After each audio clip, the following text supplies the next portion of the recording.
leadership is critical in whatever endeavor.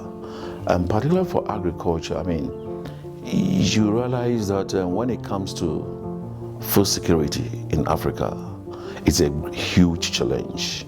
And agriculture drives development agenda. Wherever you find ourselves, I believe that agriculture is the key to every economic development. And for that matter, if you have the right leaders, right leadership in place, it's really going to boost economic development. And people will begin to realize that when it comes to agriculture, it's not something we need to joke with it at all. It's very, very key. I've loved working for Africa Lead because of the concept of the program. It looks more into leadership, which is very key because you can get a lot of things right, but once the leadership isn't right, you wouldn't achieve your objective or mandate.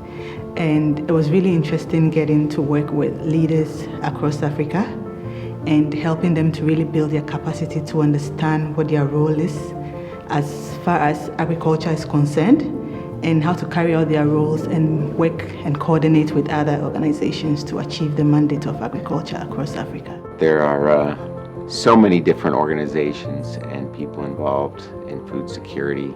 It starts with the farmers and goes right up to the policymakers at African Union and everybody in between, whether it's the private sector, the public sector, and they need to work together. And this is what I think a lot of projects probably don't appreciate quite as much as Africa Lead does, particularly in areas of policy development, which is really the main focus that Africa Lead has had, is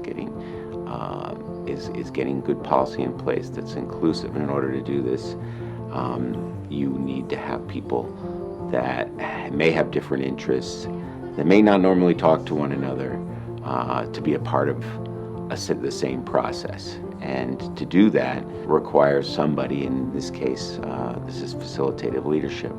The role of facilitative leader, it may sound to some as being contradictory, because some people think of leadership as sort of running the show, and the case of facilitative leader in getting everybody to be a part of a process is actually doing just the opposite, is not running the show, but behind the scenes. One thing I've learned is that being a facilitative leader can bring around people to discuss a common issue and move towards a common direction. In most cases, we have expected people to provide us with some results, but we've not prepared them or behaved in a way that enables them to deliver those results the way we would like them.